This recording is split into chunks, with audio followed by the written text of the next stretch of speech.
Selamat siang semuanya, rekan-rekan. Wah, tidak ada jawabannya. Selamat siang semuanya. Selamat siang. Nah, sehat semuanya ya? Alhamdulillah. Alhamdulillah. Hari ini tema kita belajar tentang satu pemikiran tokoh namanya Richard Rorty. Pemikirannya oleh para pemikir itu, para penafsirnya ya, lebih dipahami dalam rumusan begini: manusia yang ironi liberal. Tapi sebenarnya judul bukunya yang utama, yang nanti kita akan menjadi pokok bahasan tentang pemikirannya, tentang apa yang baik itu, yaitu Kontingensi, Ironi, and Solidarity. 3 bukunya itu judulnya itu, Kontingensi, Ironi, dan Solidarity. Nah, tapi kan kita ngomong dalam konteks etika, apa yang baik menurut dia di dalam pemikirannya Richard Rorty gitu kan. Maka mari kita akan bersama lihat, tentu disclaimer dulu ya gitu, kalau mengikuti pemikirannya secara penuh nampaknya ya akan panjang. Maka ada beberapa hal yang saya pikirkan untuk potong saja, reduksi, pasti iya terjadi gitu. Tapi setidaknya kita mendapat apa yang menjadi poin. Kalau menurut Rorty itu berarti yang baik yang seperti apa, dalam konteks kemudian nanti terjemahannya juga bagi masyarakat yang seperti apa gitu. Jadi implementasinya seperti apa, gambaran konkretnya seperti apa gitu. Saya berpijak dari sebenarnya keluasan latar belakang. Kita perlu belajar tentang latar belakang pemikiran tiap tokoh dulu. Kenapa dia memikirkan ini gitu ya. Kenapa dia sampai pada berarti masyarakat atau manusia itu harus bertindak yang demikian gitu. Itu harus pasti ada latar belakangnya gitu. Tidak mungkin seorang pemikir itu tiba-tiba memikirkan itu tanpa ada konteks yang latar belakangi gitu. Dia mengatakan sesuatu A, punya pandangan A, pasti ada konteks latar belakang di belakangnya gitu. Baik itu kondisi masyarakat atau ajaran dari orang tua ataupun ajaran dari agama atau apa yang diyakini kan gitu. Selalu ada konteks kenapa dia memikirkan itu gitu. Paham dulu ya gitu. Nah, konteks pemikirannya Richard Rorty, Anda tahu ada, kita kalau belajar sejarah dunia, ada masa di mana Perang Dunia II, Perang Dunia I dan Perang Dunia II. Richard Rorty hidup pada masa itu. Dampak dari yang diakibatkan oleh Perang Dunia I dan II. Apa yang terjadi secara singkat di Perang Dunia II sebenarnya adalah Anda tahu ya, itu yang kemudian nanti di dalam, kalau di sejarah dunia itu ada namanya nanti perang ideologi. Yang awalnya adalah Perang Perang Dunia I, II itu perang secara fisik dulu. Tapi sebenarnya di belakangnya juga ada perkuat-kuatan ideologis. Siapa menawarkan ide apa terhadap masyarakat begitu. Ada di pihak fasisme Jerman dan ada di pihak sekutu yang menawarkan kebebasan gitu.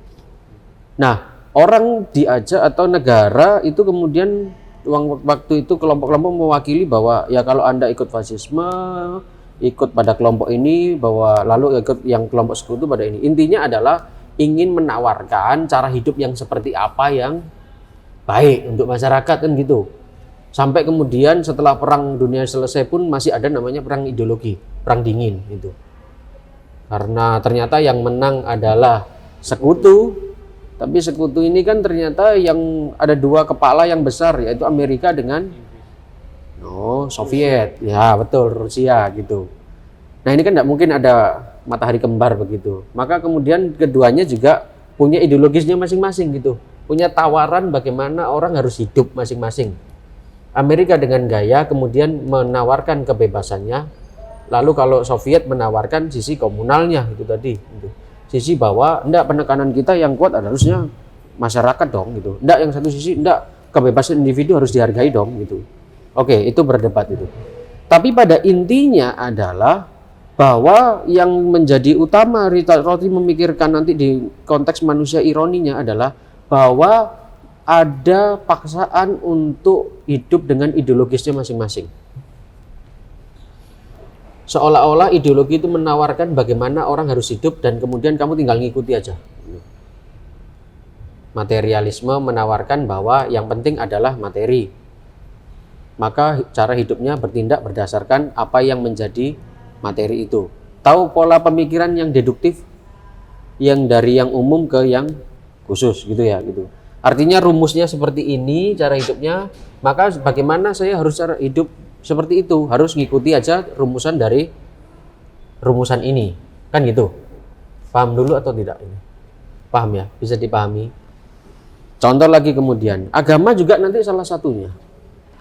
Agama salah satunya. Apa yang ditawarkan di agama, kan Anda di agama masing-masing ditawarkan cara hidup. Kalau jadi yang Kristen, Katolik akan mengatakan bahwa Anda citra Allah, maka citra Allah harus bertindak sesuai dengan kodratnya ini, kan gitu. Bagaimana cara hidup yang baik berdasarkan citra Allah, kan gitu. Kemudian Anda ada turunan, oh berarti ini deduksinya begini, ini rumusannya begini, maka kemudian konkretnya adalah saya harus bertindak ini, jangan membunuh, jangan mencuri, macam-macam itu perintahnya, ya atau enggak gitu. Kan Anda tinggal ngikuti aja ya kan, apa yang sudah dirumuskan tentang bagaimana citra Allah itu yang secara kodratnya. Bisa dipahami? Paham dulu. Nah, maka kemudian itu yang menjadi kalau bagi Richard Rorty itu yang membuat kita kemudian, yaitu akibatnya Perang Dunia II itu orang menawarkan cara hidup yang bagi mereka yang ini yang baik tanpa memperhitungkan yang di bawahnya gitu. Ketat, betul. Anda sebagai misalnya kenapa orang Nazi membunuh banyak orang Yahudi, itu karena orang Yahudi bagi mereka tidak sesuai dengan kriteria manusia menurut mereka, kan gitu. Maka di luar kriteria ini boleh dibunuh, dikorbankan, gitu. Yang terjadi kemudian adalah kekerasan, kekejaman itu. Nah, pada titik ini kemudian ternyata kita harus menyadari, Richard Rorty kemudian mengajak untuk menyadari, coba cek deh. Di Indonesia aja paling konkret nih. Kita hidup dengan beragam, mulai dari beragamnya cara berpikir, beragamnya latar belakang budaya, beragamnya agama, beragamnya mungkin sampai ke hal yang sampai kecil adalah kebiasaan, betul atau enggak? Bagaimana kemudian ini, makanya saya gambarkan hanya dua aja gitu. Keberagaman budaya, keberagaman agama, belum lagi keberagaman yang lain gitu. Pertanyaannya, maka kemudian cara hidup yang seperti apa yang kemudian harus kita ikuti? Fleksibel aja gitu. Semua oke, ya sudah, kamu ikut. Kalau kamu pengen kelompok berdasarkan agamamu, ya wis begitu. Kamu berdasarkan sukumu, ya wis begitu. Anda mungkin patokannya apa lagi gitu. Ini berdasarkan apa lagi kan? Gender, secara gender aja Pak gitu. Kita tentukan aja secara gender. Ya wis ngono berarti. Begitu. Ya silakan. Maksudnya fleksibel itu tidak harus berpaku pada hanya satu ideologi atau satu pemikiran. Maksudnya dari misal pemikiran lain ada yang bagus itu bisa kita terima juga. Oke. Ada lagi? Makasih jawabannya. Sama saja seperti? Berarti anggapannya itu kayak ya bebas gitu. Tidak bebas. Kenapa tidak bebas? Loh, bebas maksudnya. Oh, bebas. Oke. Fleksibel berarti bebas ya, berarti terserah masyarakatnya gitu. Mau menerima atau enggak. Berarti sama aja kayak yang pertama. Oke. Sama aja seperti apa? Liberal. Oke. Ini nanti ada hubungannya dengan tema kita hari ini memang itu. Tapi memang bukankah yang dipikirkan Rorty ya, makanya Rorty yang dipikirkan adalah latar belakangnya adalah memang bahwa bukankah cara hidup yang ditentukan satu ini, oke, kita pakai berdasarkan ideologi tertentu, itu kan memaksa orang suka, tidak suka, mau tidak mau harus ikut. Tidak ada lagi peluang untuk memikirkan bagaimana kalau orang ini tidak sesuai dengan kelompoknya, kan gitu. Bayangkan misalnya contoh Indonesia waktu itu, kalau kita mau buat Pancasila kan waktu itu mau merumuskan Pancasila, atau Anda sudah belajar atau belum? Sidang-sidang BPUPKI kan berdebat antara yang setidaknya ada dua kekuatan besar yang mewakili, ada kelompok nasionalis dan kelompok agamis, kan itu. Nah, coba bayangkan kalau yang menang adalah kelompok agamis yang memang menghendaki bahwa Indonesia ini hidup berdasarkan nilai-nilai agama. Maka semua orang harus ikut berdasarkan ukuran itu yang dibuat kan, betul ya? maka benar tidak ada kebebasan. Nah, yang diajak oleh Richard Rorty memang pertama-tama kesadaran akan masyarakat yang pluralis. Kita itu harus terima kesadaran itu. Terima saja gitu. Kita pertama menyadari untuk kita pluralis itu dalam arti kita hidup dengan banyak kebenaran dan rupa-rupanya. Bentuknya macam-macam. Ada yang mengatakan ini adalah A, ini adalah B, ini adalah C, dan lain sebagainya gitu. Dalam masyarakat gitu. Misalnya konkret kan bagi teman-teman Katolik, Kristen, Hindu makan babi enak sekali. Menunya babi bukan. Tapi bagi agama tertentu tidak boleh dong, haram dong. Oke. Itu fakta, kita harus mendapati fakta yang ada dalam masyarakat, benar enggak? Kemudian kita boleh enggak kemudian negara kemudian atau ada satu aturan yang menetapkan ya sudah kita ikuti aja agama mayoritas, babi dilarang di Indonesia untuk jadikan konsumsi. Kira-kira bagaimana?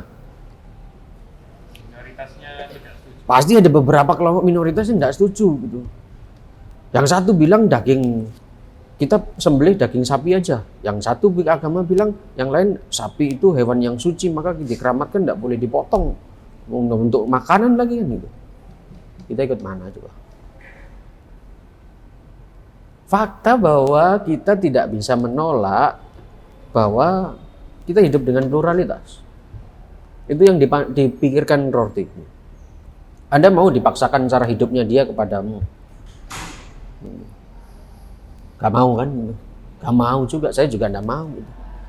Oh ya sudah, mungkin orang Jawa punya kebiasaan yang berbeda dengan orang Madura, yang berbeda juga dengan orang Kalimantan, dengan orang Papua, dengan orang Sumatera.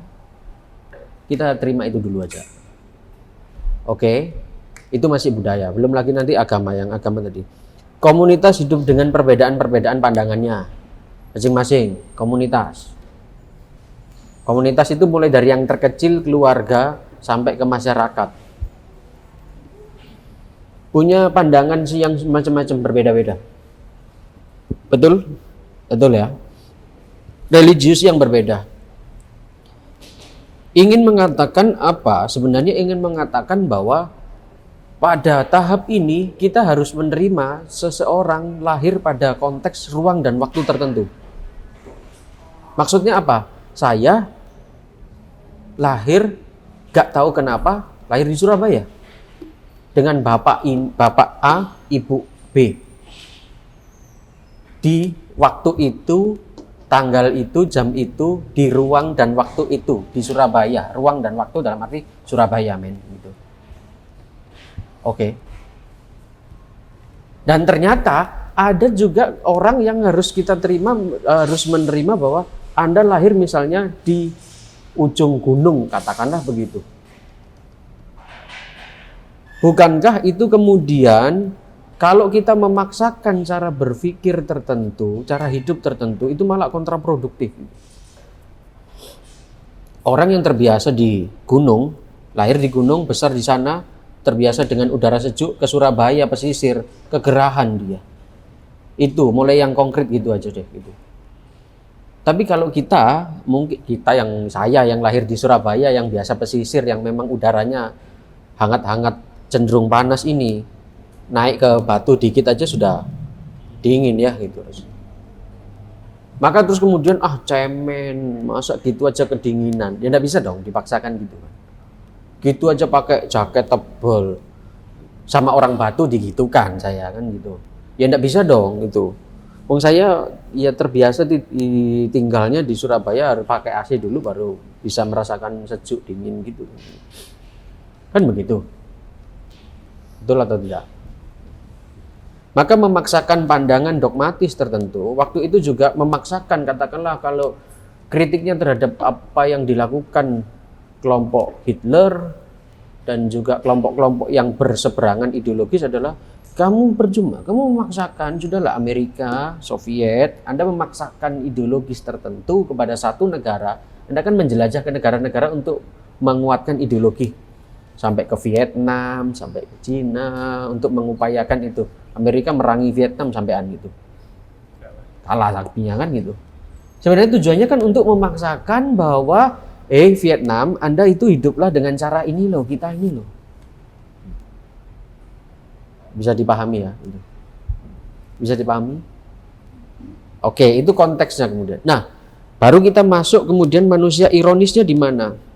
Saya pakai begini, ini contoh saya sendiri, mulai dari yang biru ke sana ya. Saya Kristo, lahir di Surabaya. Besar juga dengan konteks berpikirnya, bahasanya, logatnya, sampai hal-hal yang detail aja khas orang Surabaya. Oke. Apakah dari situ, apakah yang bisa dijelaskan dari situ? Misalnya Anda lahir juga di mana? Coba Anda presentasikan diri Anda. Introduce yourself. Nama, terus latar belakang, lahir di mana, itu aja deh yang sederhana. Saya Frey Renhatio. Ya, Frey. Saya dari kecil tinggalnya di Tulungagung, Jawa Timur. Lahirnya saya di Pare, Kediri. Pare, tapi besar dari mulai kecil sampai usia berapa Anda di Tulungagung? Sampai SMP itu umur 13. Iya 13-an. 14 di Tulungagung. Oke. Terus baru masuk ke Surabaya usia berapa Anda? Usia 15. Usia 15 sampai sekarang. Iya. Oke. Berarti setidaknya Anda masih ingat gaya hidup orang Kediri? Gak jauh beda sih dari Gak sini. jauh beda, Kediri, Tulungagung. Tapi logat bahasanya ada yang khas. lumayan beda. Lumayan beda. Iya. Oke. Pertanyaan saya, Anda memilih enggak lahir di situ? Enggak sama sekali. Enggak. Iya. Anda harus hidup di situ, lahir di situ, terus kemudian Anda dibesar dengan logat-logatnya yang khas juga orang-orang Tulungagung. Ada leh gitu enggak ya? Leh itu enggak ya? Enggak. Iya. Oh, iya gituan. Ya itu ada gitu. Iya, ngono ya. Itu khas Tulungagung, Blitar dan sekitarnya itu. Ngono ya gitu. Anda memilih enggak itu? Enggak. Nah, Anda memilih juga enggak lahir di satu tempat tertentu? Besar di situ, lahir di situ, dan harus menyerap konteks masyarakat situ. Milih enggak? Enggak bisa milih. Bapak, ibu milih? Ayah, mama, papa, mama, Anda milih? Anda bisa milih atau tidak? Enggak bisa kan? Milih. Ada yang di sini ada yang milih? Ngomong konkret ya? Enggak ada yang milih kan? Saya juga. Saya kira Pak Krisma juga. Enggak bisa milih dia. Kalau bisa milih mungkin kita memilih bapak siapa gitu. Kok cek begini amat bapak saya atau ibu saya.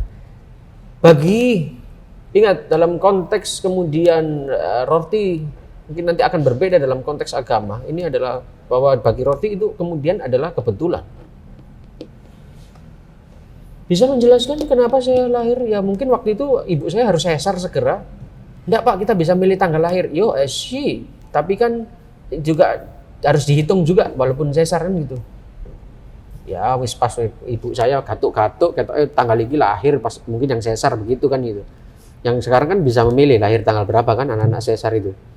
Kalau yang lahir normal ya kehendak alam gitu aja.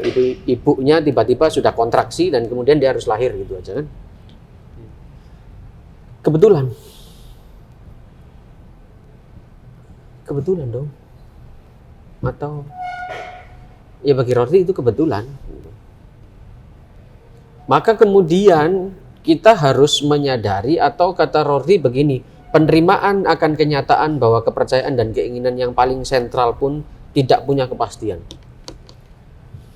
Maka kalau kita sudah datang nih di sebuah ruang dan waktu tertentu, ini kebetulan, maka semua yang juga kita yakini di sini ketika kita hidup di sana, oh ternyata logat tertentu, oh cara berpikir tertentu, itu juga sebenarnya juga kebetulan. Tidak ada dasar yang pasti. Bisa berubah. Dipaham dulu enggak ini? Ini karena nanti logikanya jalannya dari sini gitu. Manusia ironi itu nanti akan membentuk lalu kemudian di mana kontingensinya itu di sini sebenarnya. Kontingensi itu adalah pada manusia yang hidup di saat tertentu, konteks tertentu Itu kontingen sebenarnya. Kebetulan aja gitu. Ada kita aja kebetulan kok gitu. Maka semua yang mengikuti kita dalam adanya kita saat itu juga kebetulan juga.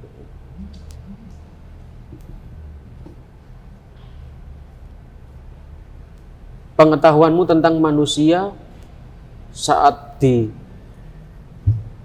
Tulungagung dengan di Surabaya berubah enggak? Logatnya ternyata berubah minimal itu. Berubah ya? Kalau kamu pakai logat orang Tulungagung di sini kan nampaknya ya enggak, ya sedikit orang pasti akan ketawa padamu mungkin. Kok gitu ngomongnya gitu. Maka cara mengungkapkan sesuatu juga harus berubah. Kebetulannya itu dalam arti tidak tetap pengetahuanmu.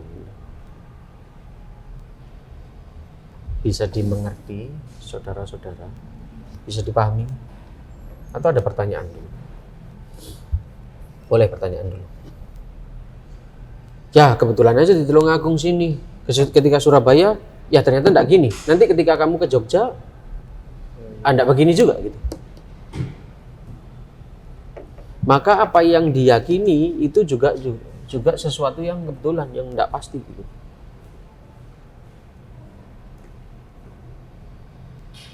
Paling beda tempatnya sih. Yang paling Beda infrastruktur. beda, iya. Banget. Pengetahuanmu juga akhirnya beda kan gitu. Oh gitu, beda ya gitu. Maka yang tetap apa? Nggak ada yang tetap sih. Nggak ada kan? Apa yang tetap? Oh ternyata pengetahuan kita beda ya gitu, nggak sama. Itu nggak bisa kita perlakukan antara di Tulungagung dengan di Surabaya, nggak bisa diperlakukan sama. Anda pindah lagi, misalnya Anda di Surabaya nih, nanti pindah lagi ke luar negeri atau kemana, wilayah yang mana di Indonesia. Anda pasti harus belajar tentang hal baru lagi. Apa yang selama ini Anda yakini, itu harus dinego ulang. Gak harus belajar pelan-pelan, ya apa cara budayanya, adatnya, kebiasaannya orang situ, ya enggak? Anda enggak bisa dong semena-mena kemudian mau, ya orang Surabaya biasa gini gitu. Enggak bisa dong. Gak bisa. Anda harus pelan-pelan, oh gini, oh orang sini itu ternyata gini anunya, kebiasaannya. Oh kalau di sini ini disebut apa, makanan ini disebut apa itu. Oh oke. Minimal dari itu pengetahuan-pengetahuan. Iya. Berarti kan apa yang kita yakini itu yang makanya apa yang kita yakini, percayai yang paling sentral pun itu sebenarnya tidak punya kepastian. Bisa dipahami? Alhamdulillah. Alhamdulillah. Maka itulah kemudian manusia ironis itu manusia yang bagaimana? Manusia yang bersikap ironis terhadap pandangannya sendiri. Ironis artinya ya saya tidak tahu apa-apa. Ironis ya gitu. Sekian panjang hidup di Surabaya, sekian panjang saya belajar ini itu, ternyata nanti ada masanya akan kita lihat tengok orang lain, tidak sama ternyata. Tidak sama ternyata. Berjumpa dengan teman yang begini, terus nanti sudah susah payah memahami dia, nanti Anda gak lagi ketemu dia, Anda harus berjumpa dengan orang yang lain lagi. Cuma berjuang. Percuma Anda kan memahami dia kan? Artinya pada tahap tertentu Anda harus merasa ironi bahwa pengetahuan ini hanya sebatas ini dan nanti itu tidak tetap, bisa berubah.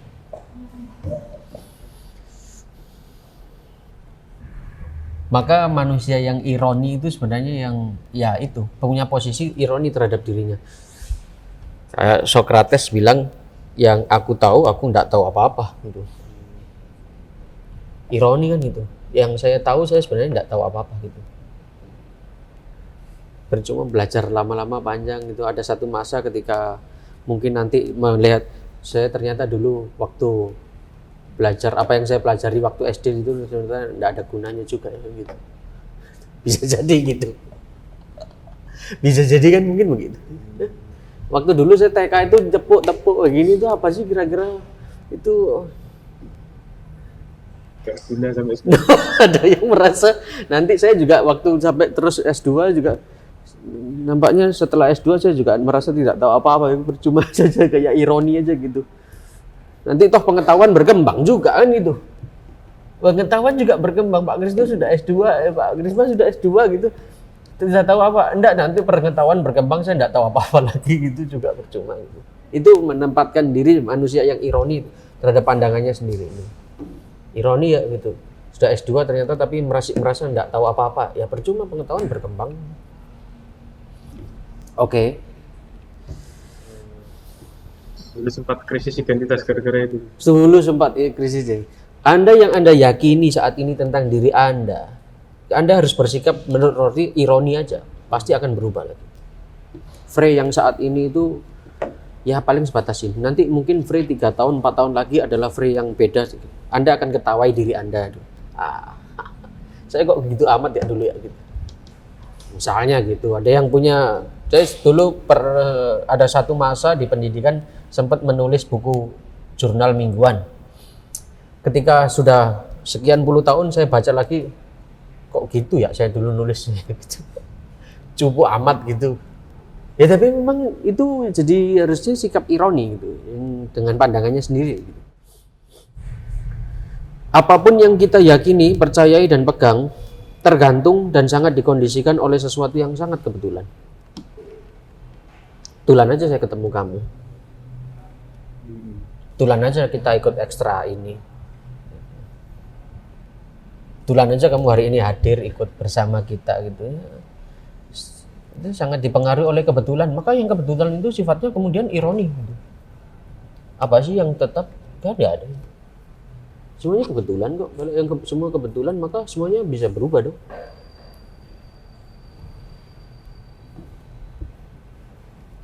Oke, nuansanya agak merasa kok jadi semuanya kebetulan begini ya Pak gitu. Lanjut ya. Oke, lanjut. Ironi kemudian. Manusia yang sadar bahwa apa yang diyakini dapat saja berubah. Itu manusia ironi, itu perlu, atau dia yang menempatkan memang pada kesadaran bahwa apa yang saya sadari, saya perlu sadar bahwa apa yang saya yakini saat ini bisa saja berubah. Kamu punya pandangan tertentu pada seorang misalnya atau pengalaman buruk terhadap orang lain, ya nanti bisa berubah. Kristo yang hari ini ngajar mungkin tampaknya baik, tapi 10 tahun lagi ternyata dulu besok 10 tahun lagi koruptor. Gak usah kaget sih. Ini gak usah kaget sih. Biasa aja. Dulu Pak Krisma baik ya gitu. Tapi sekarang ya biasa aja, kata Rorty sih, ya apa yang Anda yakini saat ini bisa saja berubah. Atau ketemu temen, mungkin ketemu temen waktu SMA dulu, dia dulu itu cupu amat Pak, pokoknya gak pede dia, kemudian ke depan ternyata dia jadi presiden, bisa tahu kan? Anda kaget pasti, dulu itu gak nyangka saya itu, ya ampun beneran gak nyangka gitu, jalan hidupnya itu ternyata dia itu bisa segini keren sekarang ya, gitu. Hebat ya gitu. Oke. Hitler dulu baik ya, tapi gedenya jadi. Nah, ini bener ini. Siapa yang nyangka? Pendiam. Banyak filsuf juga dulu pendiam. Nietzsche juga banyak filsuf yang pendiam, taat beragama. Maka apa yang Anda dapatkan, ironi adalah pada poinnya adalah manusia ironi adalah tempatkan saja bahwa apa yang Anda terima atau Anda yang dapati saat ini bisa berubah sewaktu-waktu. Bagaimanapun, bagaimana kemudian mendapat keyakinan yang tepat untuk bersama-sama untuk mengatasi tantangan. Sebenarnya itu gitu. Yang perlu adalah lalu kemudian tidak memaksakan apa yang menjadi satu ideologi atau pemahaman tertentu kepada orang gitu. Tapi yang kemudian menjadi pertanyaan adalah kalau semua kebetulan, masihkah manusia dapat meyakini sesuatu kan gitu. Lalu apa yang harus kita yakini Pak? Percuma dong, kemudian kita belajar susah-susah. Apa gunanya kita belajar, kemudian gitu. Rorty menjawab, manusia masih bisa meyakini sesuatu sampai keyakinan itu berubah, itu aja. Tapi posisi pikirannya atau posisi dalam batinnya manusia ironi adalah terbuka terhadap hal yang baru. Oke, saat ini pikiran saya atau keyakinan saya adalah di sini, tapi saya harus selalu bagi Rorty adalah ironi dalam arti apa? Ini bisa berubah kok gitu. Apa yang saya yakini sekarang itu itu terbuka untuk nanti akan dievaluasi kok. Jadi santai aja, nggak usah baperan amat gitu. Nggak usah baper amat kalau sekarang oh saya salah ya, ya sudah saya ganti gitu. Oh ternyata apa yang saya jalani sekarang, oh yang selama ini saya jalani ternyata tidak tepat, ya sudah ganti. Bukan berarti juga meragukan segala-galanya, enggak juga skeptis. Skeptis itu dalam arti tidak ada yang bisa kita ketahui apa-apa gitu, enggak dong gitu. Enggak juga begitu. Atau malah malah menjadi fanatik atau eksklusif. Fanatik itu dalam arti meyakini satu pemahaman tertentu, terus fanatik jadi dengan itu, atau eksklusif pokoknya yang lain macam tidak bisa dievaluasi gitu. Hidup dalam kesadaran akan beragamnya keyakinan. Ini yang kemudian menjadi poin bahwa manusia ironi itu manusia yang hidupnya dalam penuh kesadaran bahwa kita ada di tengah-tengah banyak keyakinan yang beragam. Berangkatnya dari itu tadi. Yang latar belakang dia. Oke, dia bagi orang Surabaya begini, bagi orang misalnya Jakarta begini, bagi orang mana lagi begini. Ada keyakinan itu. Lawannya adalah sebenarnya ini yang dikritik oleh Rorty adalah manusia yang metafisik. Manusia metafisik itu yang memang tahu kalian sudah belajar beberapa filsuf ya, macam macam Thomas Aquinas, macam filsuf-filsuf yang menarik dari apa yang umum menjadi yang khusus, yang ala-ala deduktif begitu. Manusia metafisik itu dalam arti apa? Ini kodratnya ditentukan dulu, setelah itu bertindak berdasarkan kodrat itu. Itu manusia metafisik itu. Misalnya Anda harus bertanya, lalu apa yang baik? Yang baik adalah semua yang didasarkan pada yang ini, konsep-konsep yang umum untuk kemudian ditarik pada ini. Kayak di Indonesia gayanya kalau begini, konkretnya kalau politik di Indonesia apa yang harus kita lakukan sebagai orang Indonesia? Ya ikuti Pancasila, gitu aja. Ya atau enggak? Di Indonesia kan konteksnya begitu. Yang baik kalau di Indonesia sebagai dasar negara apa? Ikuti Pancasila. Udah itu aja. Di luar Pancasila berarti jelek. Itu ala-ala metafisik. Dalam arti manusia metafisik itu manusia yang berangkat dari atas, dari deduktif menuju dari umum ke khusus. Tapi kalau Rorty kebalikannya. Dia dari yang ya sudah kesadaran bahwa kita itu punya ironi, manusia yang ironi yang hidup serba kebetulan, pengetahuan juga kebetulan, maka pengetahuan kita pun juga itu bisa berubah. Ada pertanyaan dulu, ini bukunya? Tidak ada. Belum, oke. Kalau dalam filsafat itu disebut antifondasionalisme. Anda tahu fondasi kan? Kerangka yang ada di bawah, di mana biasanya? Dalam sebuah bangunan fondasi ada di bawah kan? Dalam paling bawah. Maka di atas fondasi itu dibangunlah bangunan yang di atas ini. Terus tumpuk gitu. Kayak contoh, manusia adalah citra Allah, ini fondasinya. Maka tindakan yang mengikutinya adalah harus sesuai dengan citra Allah itu. Benar atau enggak? Maka ditanya, kalau ditanya mencuri boleh enggak gitu? Enggak boleh. Kenapa jawabannya? Tidak sesuai dengan kehendak Allah, citra Allah enggak begitu gitu. Tapi kalau Rorty bilang ya ditanya dulu mencurinya kenapa? Konteksnya beda-beda nih, orang satu sama-sama mencuri nih. Dua orang sama-sama mencuri nih. Ketika situasi. Ada nanti nuansa itunya, tapi beda, Rorty enggak begitu. Maka kita harus lihat dalam konteks kemudian yang itu, kayak tadi saya berikan contoh gitu, minuman yang mengandung alkohol boleh enggak? Tergantung. Di Flores moke lah. Kita kalau lagi pesta itu minum moke. Di Kalimantan ada arak juga. Tapi bagi agama tertentu nggak boleh ya, haram ya Anda ya gitu. Jadi mana yang benar? Tidak ada yang benar. Bagi fondasionalisme minum, bagi orang-orang agama minum beralkohol boleh enggak? Tidak. Nggak boleh pasti. Nah itu karena menempatkan fondasi bahwa ada minuman yang dilarang oleh agama, ini berdasarkan ajaran agama, maka orang harus menghindarinya. Itu makanya disebut ini, seluruh filsafat sebelumnya menurut Rorty adalah pencarian kebenaran metafisik yang hanya bersifat mutlak gitu. Apa-apa yang dicari adalah yang mutlak. Manusia yang baik itu seperti apa?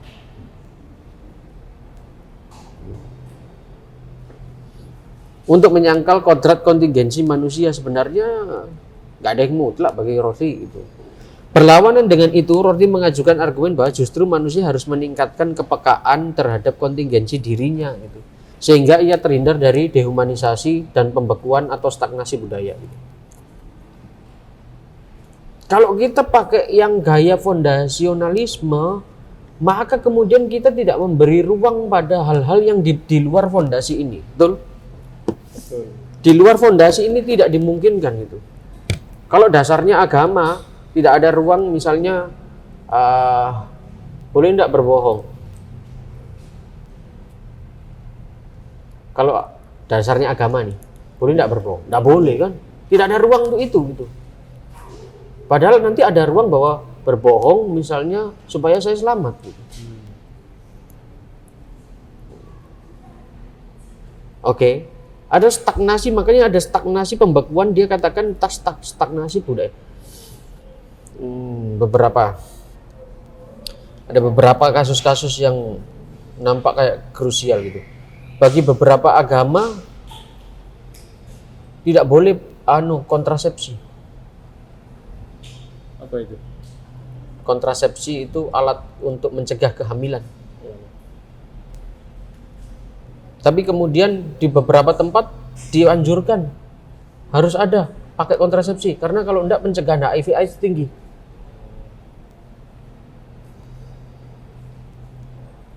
Makanya itu yang disebut anti fondasionalisme. Anti yang di sini ada fondasi yang di atasnya kemudian pikiran atau bangunan pemikiran itu kemudian dibangun gitu. Dia menolak prasangka kaum metafisik. Manusia ironi tidak dapat mempunyai keyakinan tegas gitu. Maka kemudian ya bagaimana lalu Pak gitu. Anda bisa membayangkan enggak manusia ironi kemudian? Bisa membayangkan manusia ironi?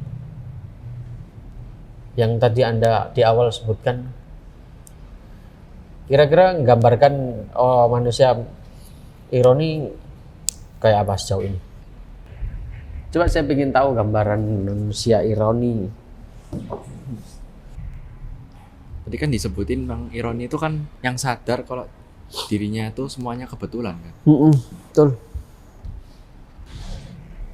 Kira-kira apa sikapnya kalau manusia ironi itu menghadapi sesuatu itu seperti apa posisi pikirannya gitu atau batinnya? Mengikuti kepercayaan yang dianut saat itu. Mengikuti kepercayaan yang dianut saat itu. Kebenaran menurutnya. Kebenaran menurutnya, oke. Terus? Tapi kan bisa jadi kebebasan dirinya gitu. Betul akhirnya dia menjadi, bayangkan ada dia sebagai seorang yang selalu siap untuk menerima pemikiran yang baru. Oke, saat ini saya meyakini ini, bukan berarti relatif gitu. Tapi bahwa keyakinan yang saat ini saya yakini ini itu bisa berubah. Contoh, Anda yakin temanmu ini baik kan? Jawab dulu deh. Yakin enggak dia baik? Atau sejauh ini Anda melihat dia seperti apa? Sejauh Anda kenal. Ngelihat gini ya kelihatan anak baik. Kelihatan anak baik gitu. Tapi kalau sebagai manusia ironi, Anda perlu menempatkan bagi Rorty, Anda perlu menempatkan bahwa ya baik mungkin saat ini Pak, mungkin 2-3 tahun lagi ya berubah. Belum tentu. Ironi makanya kontingensi adalah belum tentu. Lawannya dari sebuah keniscayaan, lawannya kontingensi itu keniscayaan, pasti dia tidak akan berubah. Tapi kontingen itu ya belum tentu. Bisa iya, bisa tidak. Terbuka. Maka tempatnya adalah menempatkan adalah manusia ironi tidak dapat mempunyai keyakinan yang tegas. Ya saat ini hidup begini, mungkin ke depan mungkin ya ini biasa sih. Apakah hidup ke depan akan selalu baik-baik saja? Enggak juga. Yakin 5 tahun lagi masih hidup? Enggak juga. Sama. Berarti ironinya di situ. Oke, perlu menyadari bahwa ya hidup ya syukur, tapi saya usahakan untuk tetap hidup. Tapi kalaupun ada sesuatu tiba-tiba yang membuat saya tidak hidup lagi ya, apa mau dikata? Kan siapa yang bisa memberi jaminan? Gak ada kan? Gak ada kan itu. Loh temanku, ini dulu satu kelas sama saya, meninggal gitu. Ya, mungkin kita hanya bisa mengatakan ya ikut sedih gitu. Tapi kan kita perlu menempatkan itu sebagai sebuah yang kemungkinan. Ironinya di situ tuh. Keterbukaan terhadap apa yang tidak pasti, gitu. Yang belum tentu.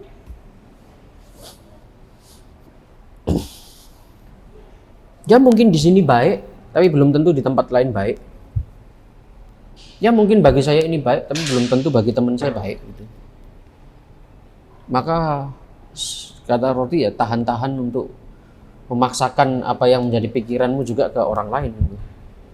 Ya mungkin bagi saya ini baik.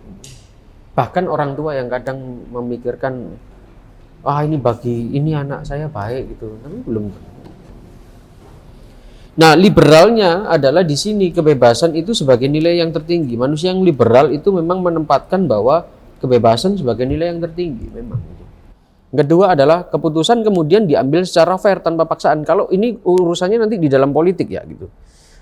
Maka kalau ingin menunjukkan atau bagaimana masyarakat itu diatur dalam pemikiran politik, ya tidak boleh dipaksakan satu ideologi tertentu gitu. Dipaksa gitu. Ya wes cara hidupnya orang harus begini, macam apa yang dilakukan oleh ideolog-ideolog di era Perang Dunia II gitu. Kamu sebagai orang Jerman yang punya kebanggaan terhadap orang Jerman, maka cara hidupnya harus begini gitu. Dipaksa orang harus mau ikut wajib militer, kalau enggak kamu pengkhianat negara gitu. Maka keputusan-keputusan pun harus diambil secara fair dan tanpa paksaan, tidak memaksakan nilai-nilai dan keyakinan tertentu. Karena semua keyakinan kita itu kebetulan. Liberal sekali. Sangat liberal. Tapi apa yang menjadi kemudian ukuran, Pak? Kemudian ukurannya adalah solidaritinya di mana? Di sini gitu. Kalau begitu, kesadaran bahwa kita itu sebenarnya manusia-manusia yang kontingen, yang ya kita sama-sama pencarian ini. Manusia itu lebih merupakan suatu kontingensi yang berkembang terus-menerus dari penemuan diri gitu. Self-discovery. Pertanyaan tentang who am I yang biasa ditanyakan kalau ada rekoleksi atau retret itu who am I itu ya sepanjang hidup lah ya. Siapa aku berubah-ubah. Iya. Itu penemuan diri yang ya saat ini saya menemukan diri saya di sini seperti ini. Itu dan terpengaruh juga lingkungan sosial di mana ia hidup dan berkembang. Anda mengalami perbedaan enggak setelah sekian tahun tinggal di Surabaya? Perbedaannya dari COVID sih. Perbedaannya dari COVID. Maksudnya pas COVID kan tatap online. Setelah biasa tatap muka lebih pelajarannya lebih masuk. Oke. Kalau buat saya. Mengalami perbedaan. Iya. Lingkungan sosial di Surabaya juga Anda berrelasi dengan orang lain. Iya, orang baru. Harus berubah juga. Gaya berteman orang Surabaya dengan orang Tulungagung beda? Gak ada bedanya sih. Gak ada bedanya. Iya. Tapi tempat jalan-jalan beda? Iya. Beda. Di sini lebih banyak pasti. Yang mendorong orang bisa jadi lebih senang jalan-jalan di sini daripada di Tulungagung.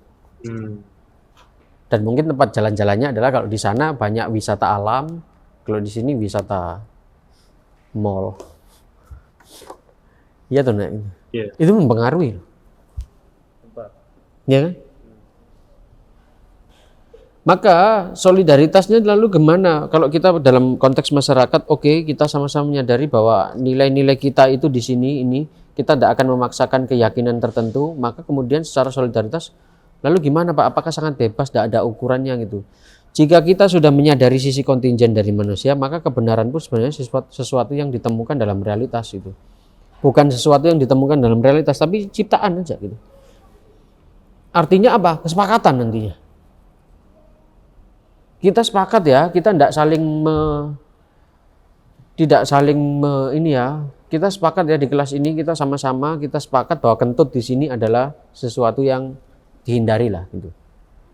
Oke. Sama-sama tidak ingin bau aroma kentut kan di sini, apalagi di perpus kan gitu. Maka kita sepakat bahwa di sini jangan kentut sembarangan. Kalau mau buang air atau buang angin keluar dulu kan gitu. Kita kesepakatan untuk itu kan gitu. Karena masing-masing orang kita harus hargai bahwa yang mungkin yang satu akan terganggu, yang lain mungkin ada yang biasa-biasa aja sih Pak gitu, enggak apa-apa sih Pak gitu. Dia kentut Pak. Tapi kan kita kemudian menyepakati bahwa ini kita enggak boleh kentut di sini gitu. Maka kalau dari situ kemudian solidaritas itu bagi Rorty adalah kesepakatan atau kesepakatan yang harus dilahirkan melalui kepekaan. Jadi tidak bisa ngajari kalau dalam konteks begini, Pak, bagaimana supaya orang-orang ini stop rasisme? Rasisme ini kan mengunggulkan satu ras tertentu dan mengunggulkan ras tertentu dan meremehkan atau mendiskriminasi ras yang lain. Maka ditolak. Dalam arti apa? Semua mungkin pendasarannya adalah semua manusia sama gitu. Bagaimana supaya orang mau untuk punya kesadaran untuk stop rasisme? Ukurannya adalah ras gitu. Gimana? Bagi Rorty kira-kira. Dimunculkan lewat kepekaan. Gimana membangun kepekaan Pak gitu? Sering-sering aja bergaul sama orang yang berbeda. Jadi kepekaan itu bisa muncul kalau orang nanti di sini tuh sering-sering aja kita kemudian bersentuhan. Itu yang saya sebutnya yang kedua adalah bukan karena teori ini diajari oleh Pak Krisma atau saya yang ngajari kita menolak rasisme ya. Rasisme itu mendiskriminasi manusia. Yang diajarkan adalah bagi Rorty adalah yang kemudian harus ditunjukkan adalah sering-sering aja diajak ketemu orang yang berbeda. Kepekaan orang terhadap orang lain bisa solidaritas itu kalau dia bersentuhan dengan orang lain. Persentuhan itu artinya ngalami sendiri. Beberapa tahun yang lalu ada kasus yang rasis, yaitu teman-teman Papua dikatai seperti hewan.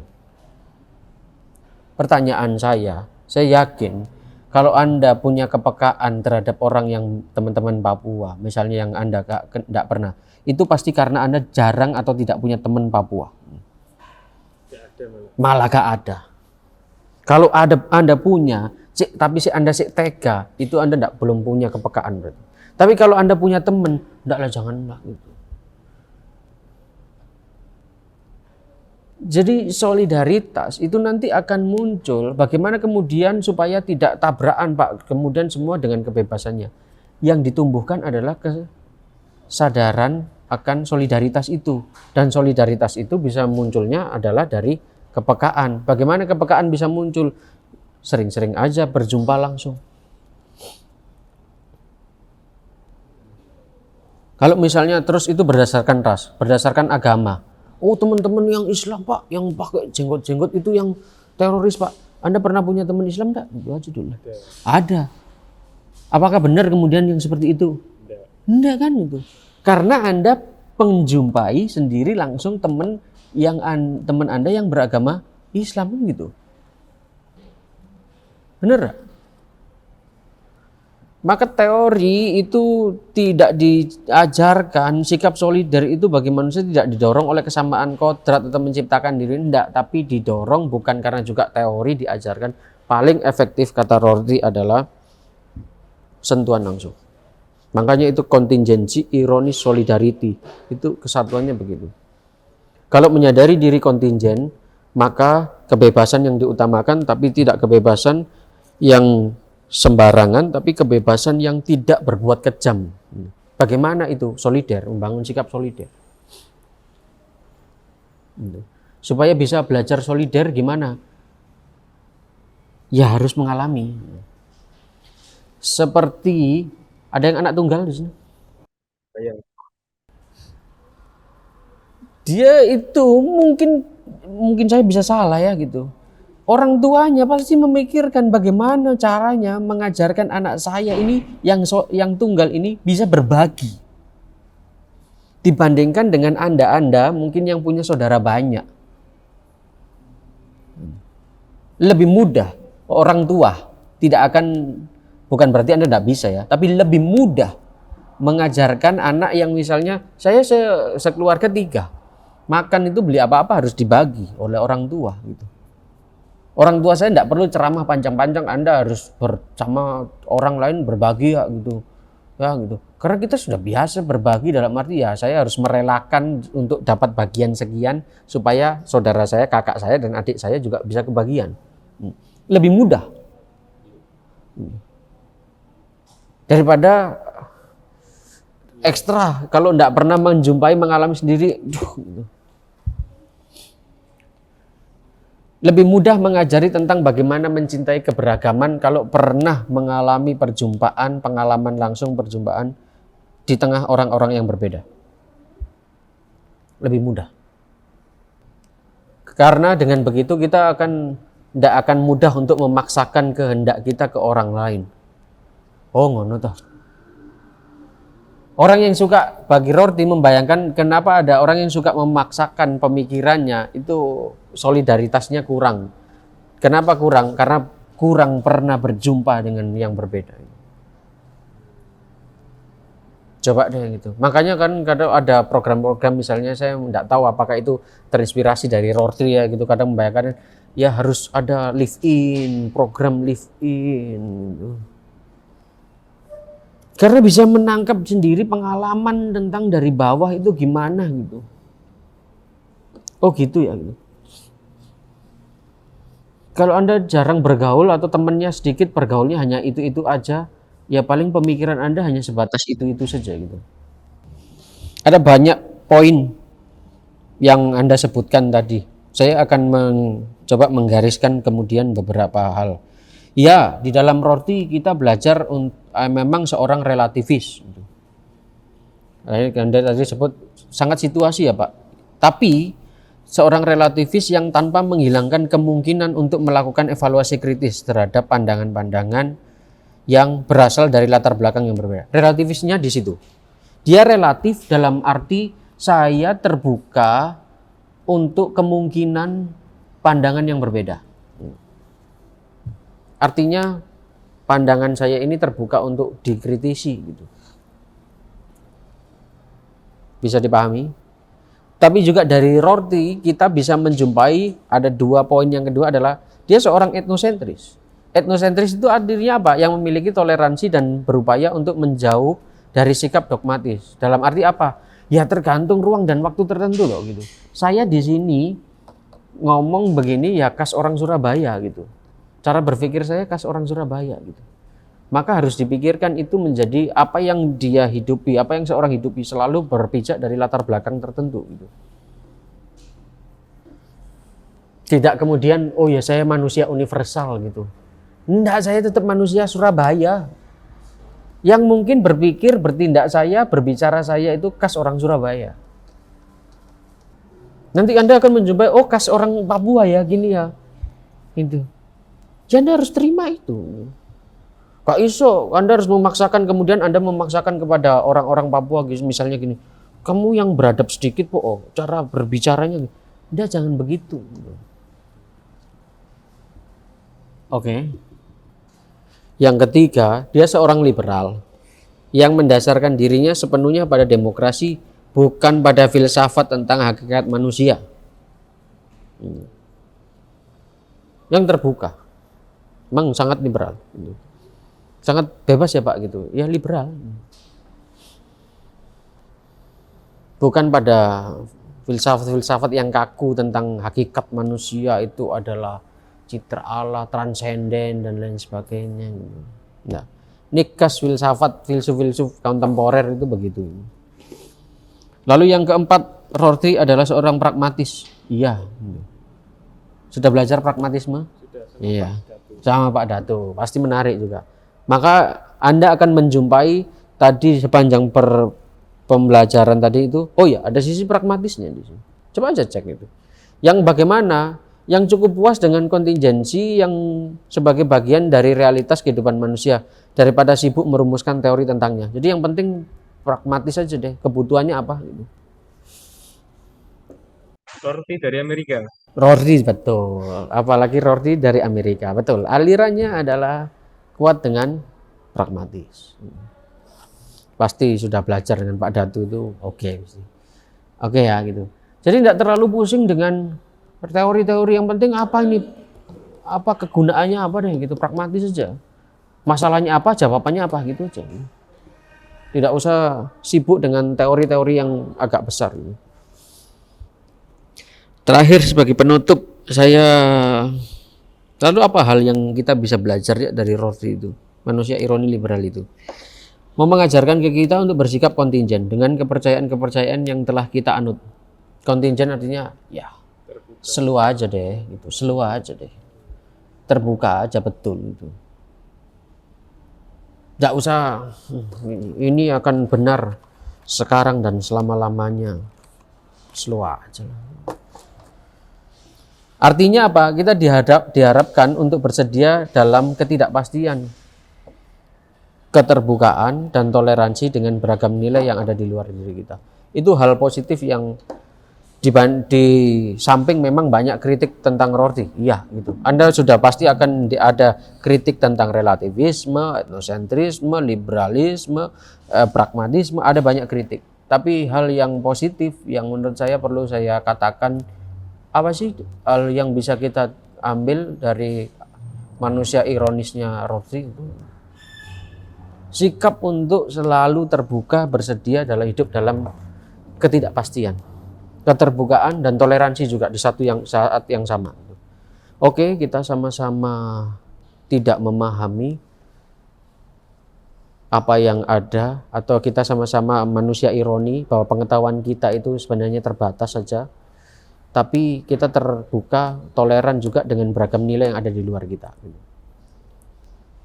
Mungkin banyak masalah yang terjadi di tengah hidup kita adalah karena kita terlalu memaksakan pikiran dan nilai kita ke orang lain. Mungkin. Bagimu yang benar begini. Banyak orang berdebat atau ini kan karena tidak mau memahami latar belakang dibalik kenapa sih dia mikirkan itu gitu. Mungkin kamu mendapati teman, misalnya kamu punya teman gitu, terus kok teman saya gini ya Pak gitu. Mestinya kemudian kamu memikirkan juga kenapa dia jadi kayak gini ya. Jangan-jangan dia punya latar belakang di belakangnya yang membuat dia seperti ini sekarang. Itu yang sering kita tidak bisa terima. Pokoknya kamu harus begini kan gitu kadang itu. Kamu harus begini gitu. Kenapa sih ada teman kita yang misalnya dia kalau mikir kan begini Pak gitu, dia orangnya susah dimengerti gitu. Ya Anda perlu melihat konteks latar belakang etnosentrisnya juga. Ada apa? Dia dibesarkan di lingkungan yang seperti apa gitu. Dan dengan begitu kita jadi terbuka. Oh iya ya. Ternyata banyak pandangan yang ya bisa diterima gitu. Terbuka terhadap itu. Begitu saudara-saudara, ada pertanyaan ini sudah terakhir ini. Tanggapan, tidak setuju boleh. Kritik atas Rorty banyak. Contohnya, apa iya manusia itu kebetulan? Dari sisi yang lain kan tentu ya gitu. Dari sisi filsafat kan karena beberapa filsuf akan mengatakan bahwa kalau bagi agama akan mengatakan ya tidak kebetulan, semua ada rencananya. Kenapa Anda dilahirkan dalam ruang dan waktu tertentu itu selalu ada alasan di baliknya. bukan yang tak terjelaskan. Tapi Rorty kan enggak gitu.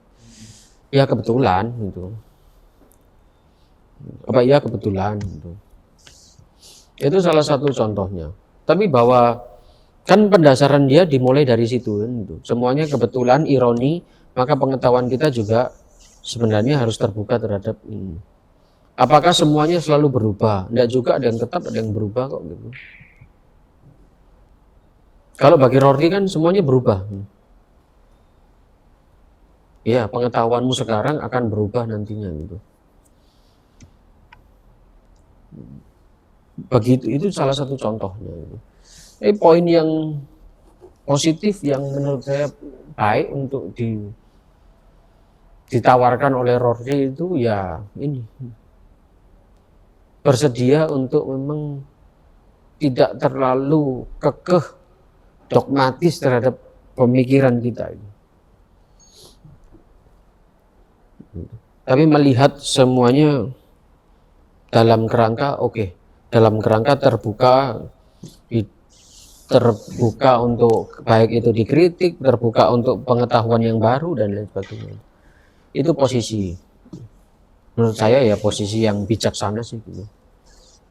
Selalu kan nanti selalu ingin saya hari ini memahami yang seperti ini, nanti yang seperti ini. Orang yang selalu nanti kalau sikap sebagai seorang akademisi kan gitu, selalu ingin belajar gitu. Pengetahuannya ya hanya sebatas ini. Sebatas ini, nanti ingin tidak terlalu puas dengan pengetahuan yang sudah didapatkan. Dan juga tidak memaksakan pengetahuan kita ke orang lain. Begitu saudara-saudara, ada lagi pertanyaan, tanggapan? Yakin? Tidak ada? Bisa dipahami manusia ironi liberal? Bisa ya? Oke, kalau tidak ada, terima kasih semuanya. Selamat siang.